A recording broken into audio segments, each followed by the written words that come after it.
so that I don't have to go to the hospital. And that builds upon itself. We've really found some of the worst patients that have come in over the period of 2-3 months, 3 or 4 months for some of the worst ones, suddenly appreciate the support. And they like getting a regular place to live. They like having food. They like not being taken advantage of. And it's working. It's working incredibly well. And I can't emphasize that enough, the difference you see in the individuals in this relatively short period of time. I mean, I testified in front of the Senate subcommittee in Sacramento on a bill to extend the order from 180 days to a full year.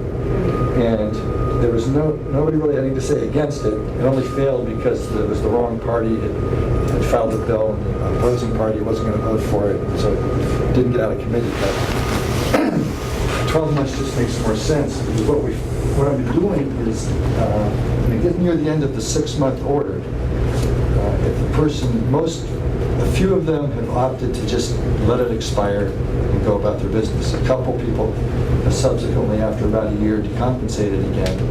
But even a 6-month order has a long-term effect, and it's just whether or not we can maintain it. But many of our folks, we inquired, are you willing, how about if we extend this order another 6 months, or 4 months, or 3 months? I'm willing to negotiate if they're benefiting. And most of them agree to an extension. And they agree because at this stage, after 180 days of being under this order and getting AOT services, they appreciate the difference. And it's consistent. They all appreciate the services after a period of stability. And that's really how it works.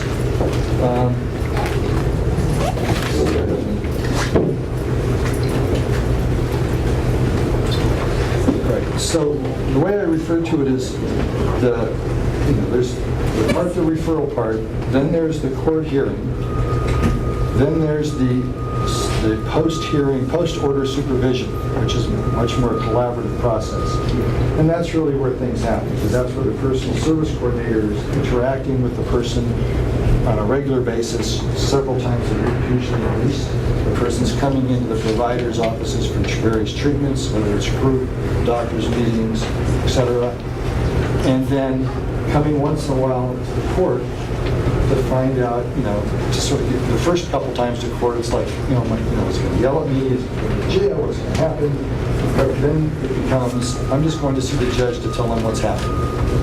And it becomes a personal sort of relationship. And as we've learned in other court processes where we relied on collaborative court processes, which like drug courts, veterans courts, DUI courts, mental health courts, that sort of positive connection with the judicial officer makes a big difference.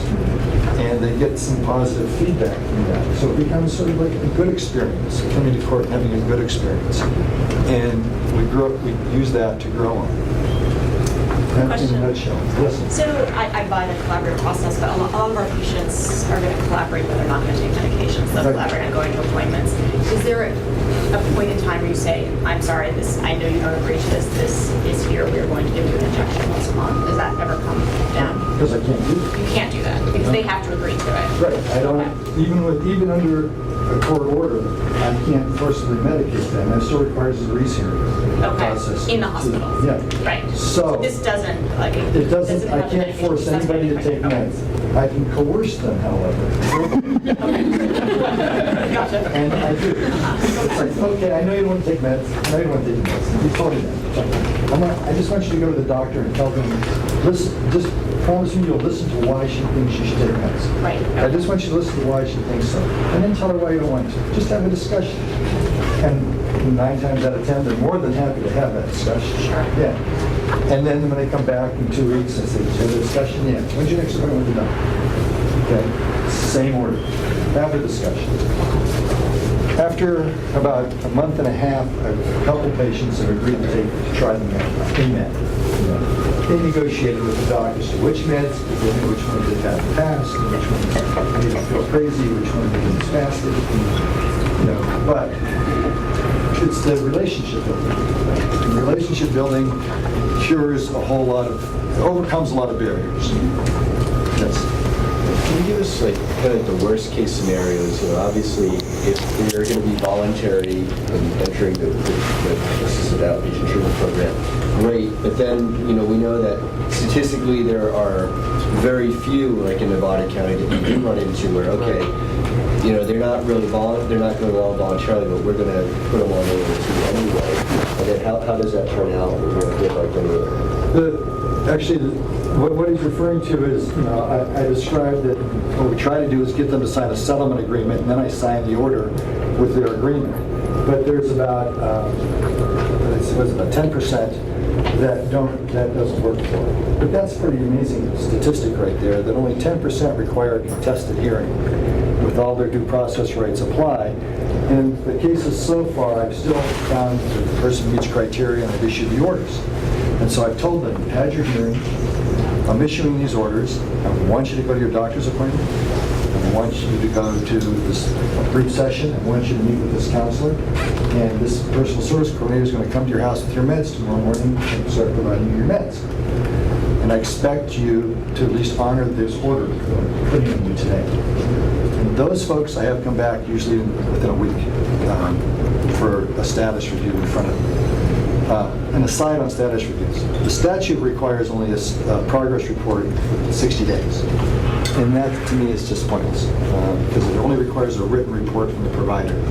I don't have any sense of how this is affecting the patient. So we have informal status reports. We make it simple for the court process. We don't have a court reporter, and it's really short. We sort of tuck it in before my afternoon calendar starts, 1 or 2 days a week. But nevertheless,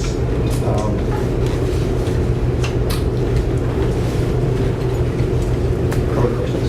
Yes, sir.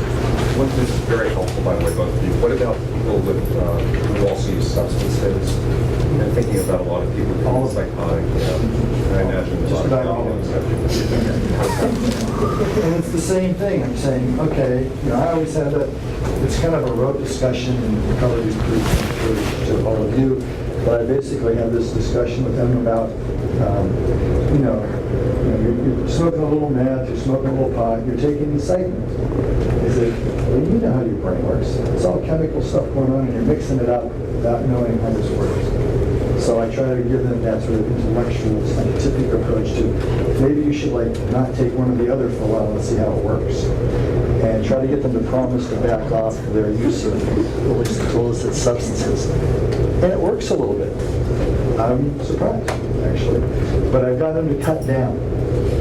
And that's the start. And recently we had one guy that he just, where he's living and just his habits, he just keeps drinking and keeps using whenever anybody offers him anything. And I'm just thinking, we should just quit giving him services. What's the point of having him in this program?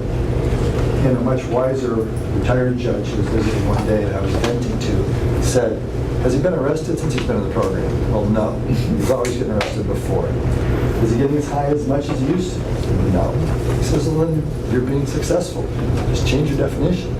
Your expectations are different. And he was right. And it's working for that person a little bit. But it's a lot better than what it was before, and he's not getting hospitalized, and he's not getting arrested, which is all new in his life pattern. So even the little gains have a big impact.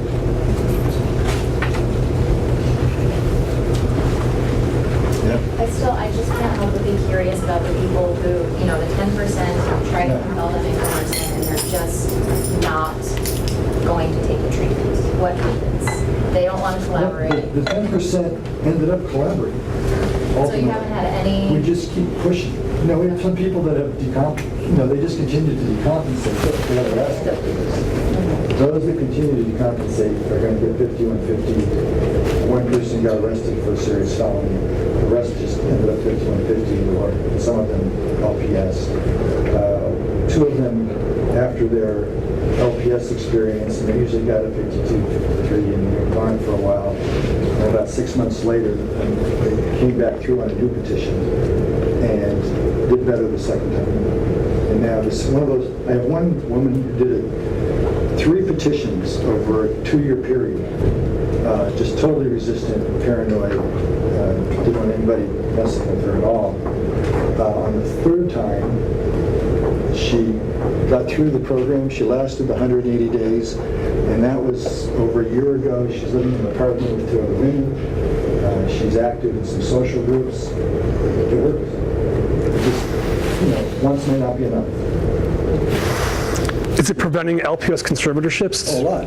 Yeah. The statistics, in Kendra's law statistics and our own statistics, it's reduced LPS, it's reduced 5150 beds by somewhat 50% or something, or 60%, and you can just, in your heads, all of you calculate that savings.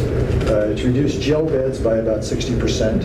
It's reduced in our usual stats, it's reduced our ER visits of this population by another enormous over 60 to 70%, except in Nevada County where one person can make a difference. Our ER beds went up this past year. We had one woman who just sometimes 5-6 times a day she was going to the ER. Your county, of course, is a very rural one. I wonder, have there been any differences that you've been able to identify between the way Kendra's law works in a major metropolitan area like New York City versus how Laura's law has been working in Alpine County? Well, Kendra's law in New York is statewide. So all the rural areas, they have statistics for rural, medium, and huge metropolitan throughout the state. But the amazing thing about it is these statistics are persistent. Yeah. Small to large. Savings. And the other fun fact is our group, Turning Point, is the name of the organization that provides our systems of care. It's contracted out to Turning Point. And they did a customer satisfaction review, which was like 78% positive. I mean, that's higher than anybody else gets in anything. These are for people who, after the orders have terminated and after they've been on ACT care or independent, following their experience. So it's sort of my question too, in terms of how much do you need to scale it for, let's say, a city like ours, so that people can be going to court once every week or whatever it is? Well, that's sort of going to depend on how you're able to tee it up. I mean, there's certain requirements of case management numbers and allowances. Right. So just like any other program that your agencies provide, you have to fit it into what you can do. But you have, it requires an ACT program. It requires, I think, a 10-to-1 case manager patient for people who are active in the AOT program. But of course, once they graduate out of AOT, then they're in ACT, and that's yet again different.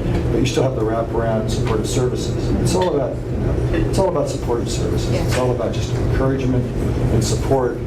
And you use the black road to coerce them into accepting supportive services. Is really what it's about. Yeah, 10 to 1 is a great ratio. I mean, Yeah, it's wonderful. That's why you can only do it with a small population. But I think the statistic is like 1 in every 25,000, roughly, of any population, rural or metropolitan, ends up being a candidate. Yeah, it's extremely small subset. Yeah. So for every 100,000, you can expect 4 cases a year. So it's manageable, because this isn't, this doesn't cure the mental health system by any stretch, but it sort of provides a net for those that have long been ignored, allowed to suffer pain they shouldn't have to suffer to be forced to the hospital. How much of a loss is it? It's not a loss because it never happened. The only way you have it is if you hospitalize somebody. So it's not a loss. And you find, with coercion and supportive interaction, you get compliance ultimately on 90% of the Donuts work too. Donuts? Yeah. In Nevada County, 2 questions really. Who oversaw implementation, and what are the oversight expectations? And who monitors the program? Well, it's really, part of it is the collaboration between the mental health director, our service provider, the court, and our local MONI was very proactive in making this happen. So now it's just the mental health board and NAMI sort of are always interested in how it's going. We report to the board of supervisors. They report to the board of supervisors about it. Supervisors had created a forensic task force for mental health in the courts many years ago, and so they meet regularly and they talk about what's going on in the program. And did you run into any difficulties when you were implementing the program in terms of oversight and pretty collaborative and Small county, huge tragedy. The motivation was there, not so much from the county government, where they said, okay, if you find money, but they weren't providing us money for it until, what was that, Prop 30s? Let me get one last question. Do you have any specific recommendations for San Francisco in implementing this so it works? Actually, my thought on that is really don't wait for 2015. Just start it. That's kind of how we ended up doing it. We had a couple of patients that came to somebody's attention, and we just started. We started with one, and just let it grow and learn from each experience. But it's such an essential tool to have, because the cost of not doing it, the cost of 5150 debt by itself justifies doing something. Well, thank you both so much. I think this has been amazing. Dr. Quanbeck, Judge Henderson, thank you so much. Please fill out your evaluations before you leave. Thank you so much. The timing, unbelievable. Well, unbelievable, yeah. Wow. So how are things otherwise up here? They're good. They're the usual stuff. People are cranking through. There are not enough L beds. Oh yeah, that's, well, yeah. No, it's an old story. Depressing story, but there it is. Wow. I wish I had time to take you guys out to lunch. Thank you so much. Is she going to road? Is she going to road? Well, I'm randomly videotaping. I'm thinking I'm gonna email, the folks in San Francisco who will be implementing this, saying I've got a video for you. I talked with Jeff Adachi. Right. On the phone at the time. Oh, good. He called